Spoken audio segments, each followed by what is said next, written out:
Lula, por que você diz que o PT tem que ser um partido diferente, que veio para mudar, não para ser mudado, que não foi criado para fazer o mesmo que os outros na política? É porque nós nascemos de forma diferente. Ou seja, o PT é a primeira grande experiência da política brasileira de um partido criado pelos trabalhadores, dirigido pelos trabalhadores, que teve a participação ampla do movimento social brasileiro, que teve a participação ampla das comunidades de base da Igreja Católica, que teve a participação, de uma parte da esquerda brasileira que lutou tanto nos anos 60 e 70 para democratizar esse país, de uma boa parte dos intelectuais. Eu digo sempre o seguinte, o PT, diferentemente dos partidos tradicionais, que colocavam intelectuais e estudantes para se misturar com a classe operária, ou seja, o PT tirou a classe operária para se misturar com intelectuais e estudantes. Ou seja, na verdade, o que nós fizemos foi acreditar na classe trabalhadora e fazer com que ela ascendesse, politicamente. Ou seja, então nós passamos a ter um partido diferente. E um partido que a gente imaginava que devesse ganhar a prefeitura, devesse eleger vereador, devesse eleger deputado federal, deputado estadual, chegar a governo do estado e a presidenta para mudar, para fazer as coisas exatamente diferentes, para fazer transparência, para combater a corrupção, para governar com participação popular. É por isso que nós temos que ser diferentes. Ou seja, um partido como o PT, nenhum prefeito, nenhum vereador, nenhum governador tem que ter medo, de conversar com o povo, de se juntar com o povo, de ouvir o povo, porque se a pessoa está trabalhando honestamente, se a pessoa está cumprindo com os seus deveres, com as suas obrigações, quanto mais a gente ouvir o povo, mais a gente aprende. Eu acho que é por isso que o PT tem que ser diferente. Ou seja, o PT precisa acreditar sempre na participação popular. Sempre, sempre. Eu quando estive na presidência, ou seja, nós fizemos 74 conferências nacionais, e essas conferências que eram, primeiro se fazia conferência municipal, depois conferências estaduais, depois a conferência nacional, que ajudavam a definir as políticas públicas que o governo iria colocar em prática, né? É importante lembrar, Selma, que, por exemplo, o programa Minha Casa Minha Vida, nós tínhamos pensado inicialmente ele no Instituto Cidadania, ou seja, eu não era presidente ainda quando a gente começou a trabalhar um projeto habitacional para o Brasil. Nós trabalhamos no Instituto um projeto de juventude. O projeto Fome Zero foi feito no Instituto Cidadania quando eu não era, presidente nem era candidato. Ou seja, toda vez que um dirigente não tem medo de ouvir o povo e ele conversa com o povo com a maior franqueza, porque o povo é uma coisa engraçada, ou seja, o povo ele é compreensivo demais, ou seja, quando você está com dificuldade, ao invés de você se esconder, não se esconda, conte para o povo qual é a dificuldade. Se você não pode fazer, ele vai compreender. O que ele não compreende é o medo, é você fugir, é você não falar a verdade, é você se esconder, Então eu acho que o PT não pode perder essa característica. Obviamente que a governabilidade de um partido político, quando chega ao governo, ele tem que manter relações com todo mundo, ele tem que estar bem com o empresário, ele tem que estar bem com o poder judiciário, tem que estar bem com o poder legislativo, tem que estar bem com toda a sociedade. Mas ele não pode perder, o foco da sua origem. Por isso é que eu dizia nos meus comícios, olha, eu sou o presidente de todos, mas não se esqueçam nunca que eu tenho um olhar, para os mais pobres, eu sei de onde eu vim e sei para onde eu vou votar quando eu deixar a presidência. Então, Lula, aproveitando isso que você acabou de falar, como é que você vê o papel dos prefeitos e os vereadores em relação às reivindicações e à participação social mais de perto, assim, no cotidiano do governo? Como é que você vê isso? Olha, eu penso que o que é ideal, eu vou dizer uma coisa que eu disse a um presidente da República eleito recentemente. O sucesso do seu governo está muito ligado à capacidade que você tenha de cumprir cada palavra que você prometeu durante o processo eleitoral. Eu, se fosse você, eu dizendo para ele, eu colocaria o programa que te elegeu na cabeceira da tua cama para todo dia de manhã você ler e saber o que você falou. Porque se você executar o que você prometeu, você vai ter sucesso. Primeiro, você tem que ter consciência que o mandato de prefeito não é uma profissão. Você está exercendo um mandato. Para exercer esse mandato, você assumiu um compromisso com a sociedade. Se você teve a coragem de, enquanto candidato, ir para a rua, pedir voto e assumir compromisso com a sociedade, mantenha esse compromisso com a sociedade e governe ouvindo a sociedade. Não faça as coisas num gabinete sem ouvir a sociedade. Você pode ter ideia, pode colocar no papel a ideia, mas antes de transformar aquilo numa política pública, por que não fazer um debate com a sociedade? Por que não ouvir as entidades da sociedade organizada? Por que não criar conselhos da cidade para ajudar a administrar a cidade? Quanto mais a gente ouvir, os nossos adversários vão dizer que é democratismo, que é assembleísmo, mas não tem problema. Quanto mais a gente ouvir, mais a gente vai ter o povo compromissado com a transformação e mais a gente vai, ter chance de errar menos.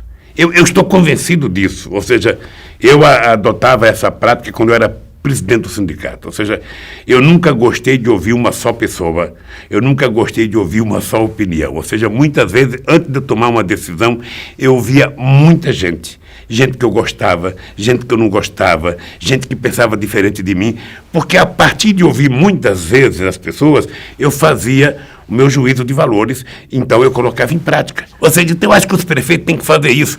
A primeira coisa para ter sucesso na administração é o prefeito, não fazer do cargo, uma coisa acima do que é o cargo. Ele tem que ter noção que ele está ali para servir, humildemente para servir. Se ele está para servir, ele tem que se despojar de qualquer orgulho pessoal, de que eu fui eleito, eu tenho que fazer. Não, ouça o povo. E não tenha medo quando o povo tiver, às vezes, contra você. Porque muitas vezes as pessoas votam na gente acreditando que a gente vai fazer uma coisa.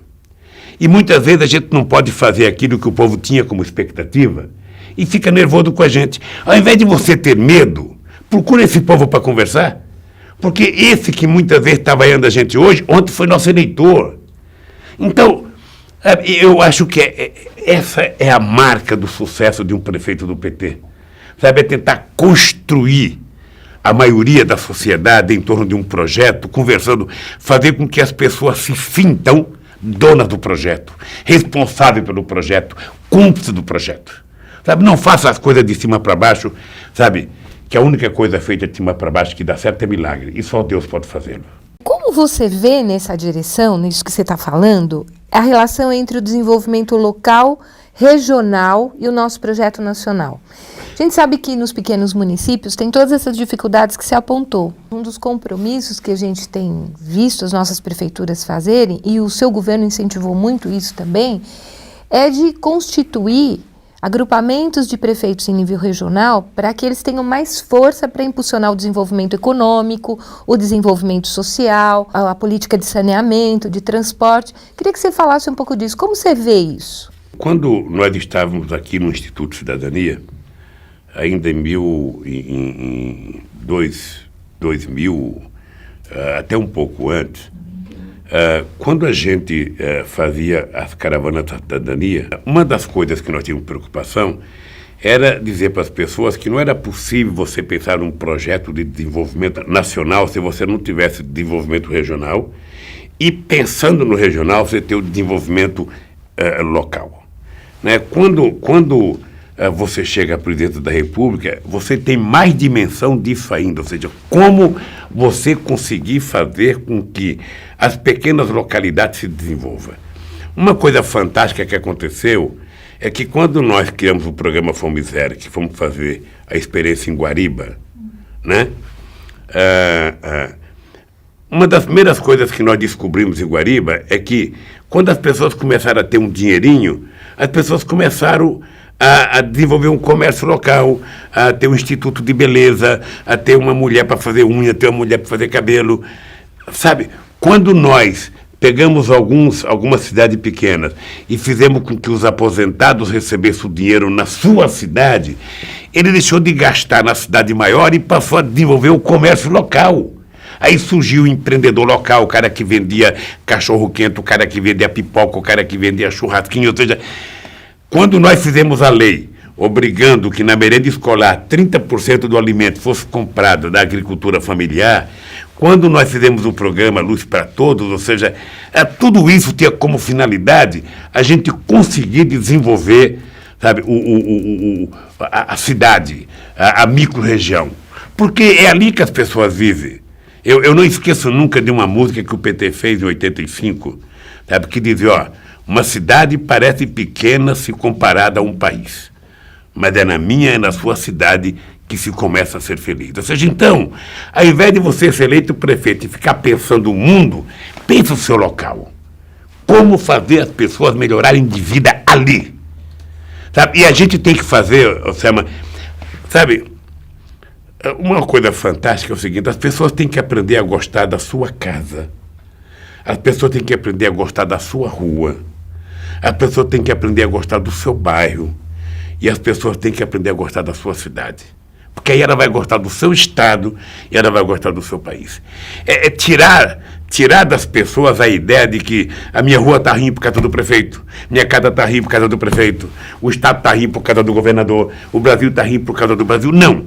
Se a gente incluí-lo nas decisões, sabe, cada um de nós vai se sentir coparticipante. E é importante que a gente não faça proselitismo com o povo. É importante que a gente vá de casa em casa e diga, ó, você tem tanta responsabilidade quanto o prefeito. Cuidar da sua cidade, da sua rua, é sua obrigação também. Sabe? Porque se a gente não for verdadeiro, sabe, a gente começa sempre a tratar as pessoas como se fosse coitadinho, ele não sabe nada, ele não pode nada. Eu acho que, sabe, o PT precisa... Eu não vou dizer para o PT voltar às origens, não, porque, sabe, quando começamos o PT, eu tinha 30 e poucos anos, ou seja, eu não vou voltar mais aos meus 30 anos, mas eu acho que o PT não pode esquecer a razão pela qual ele nasceu e o que ele se propôs a fazer nesse país. Então, o PT não pode. Ou seja, se nós conseguimos fazer o que fizemos no país, e foi muita coisa, mesmo sabendo que falta muita coisa para fazer, nós devemos também aos nossos prefeitos. Sabe? Não é uma coisa que veio só. Nós aprendemos muito com nossos prefeitos, com nossos governadores, com os nossos vereadores, que muitas vezes apanham sozinho numa cidadezinha, sem ter alguém para defendê-lo. Então, eu acho que o PT precisa voltar, se não a origem, o PT precisa voltar a reler a sua história, sabe, para a gente saber a nossa sanguinidade, sabe, para a gente saber o nosso DNA, e a gente saber que nós viemos aqui não para ser igual aos outros, nós viemos aqui para fazer a diferença. É isso que nós viemos aqui. É fazer a diferença e fazer as coisas acontecerem.